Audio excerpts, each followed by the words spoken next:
Hello! Today's story is called A House for Hermit Crab by Eric Carle. You see what's on the front cover? It's a hermit crab. What do you think he uses for a house? Yeah, he uses his shell. Well, let's read this story and see what we learn. A House for Hermit Crab. Time to move, said Hermit Crab one day in January. I've grown too big for this little shell.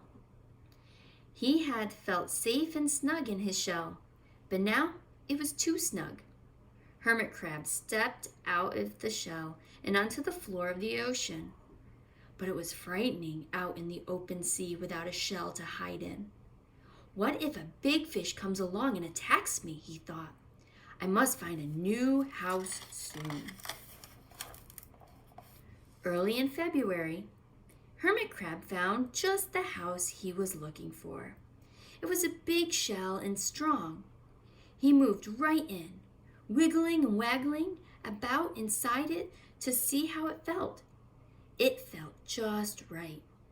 But it looked so, so plain, thought Hermit Crab. In March, Hermit Crab met some sea anemones.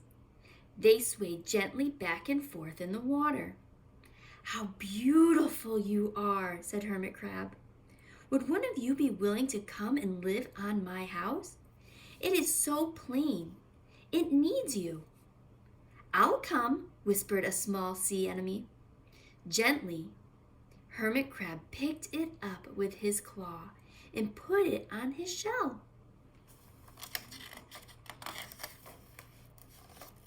In April, Hermit Crab passed a flock of starfish moving slowly along the sea floor. How handsome you are, said Hermit Crab. Would one of you be willing to decorate my house? I would, signaled a little sea star. Carefully, Hermit Crab picked it up with his claw and put it on his house. What comes after April? Yeah, May. He's going through all the months of the year. Hermit Crab discovered some coral. They were hard and didn't move. How pretty you are, said Hermit Crab. Would one of you be willing to help make my house more beautiful? I would, creaked a crusty coral. Gingerly, Hermit Crab picked it up with his claw and placed it on his shell. Now it's June. After May comes June. Hermit Crab came to a group of snails crawling over a rock on the ocean floor. They grazed as they went, picking up algae and bits of debris and leaving a neat path behind them. How tidy and hard-working you are, said Hermit Crab. Would one of you be willing to come and help clean my house? I would, offered one of the snails. Happily, Hermit Crab picked it up with his claw and placed it on his shell.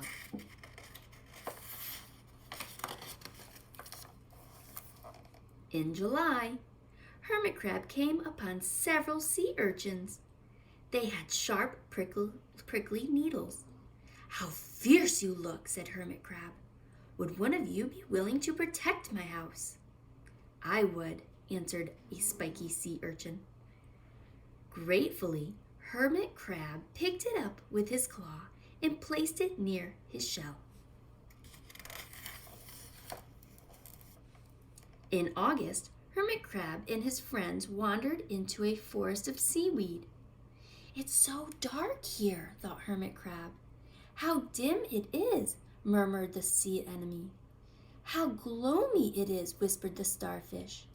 How murky it is, complained the coral. I can't see, said the snail.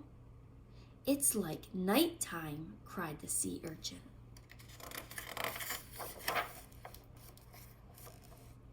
In September, Hermit Crab spotted a school of lanternfish darting through the dark water. How bright you are, said Hermit Crab. Would one of you be willing to light up my house?"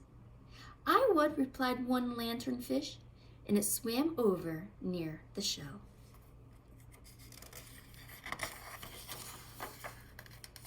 In October, Hermit Crab approached a pile of smooth pebbles.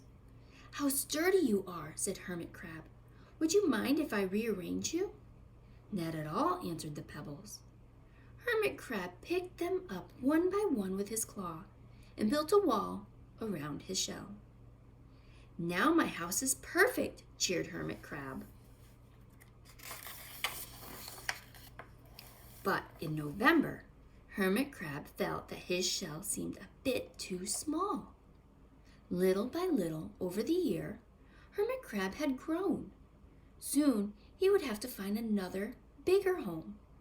But he had come to love his friends, the sea anemone, the starfish, the coral, the sea urchin, the snail, the lanternfish, and even the smooth pebbles.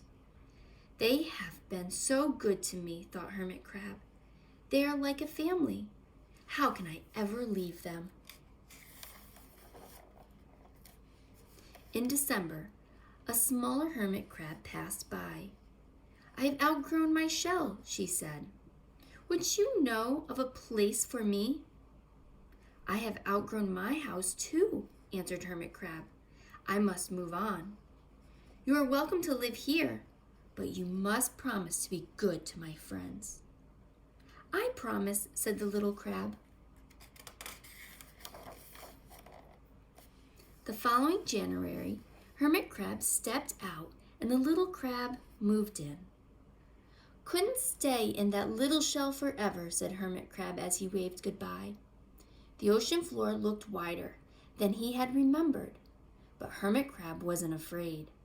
Soon he spied the perfect house, a big empty shell. It looked, well, a little plain. But sponges, he thought, barnacles, clownfish, sand dollars, electric eels. Oh, there are so many possibilities. I can't wait to get started.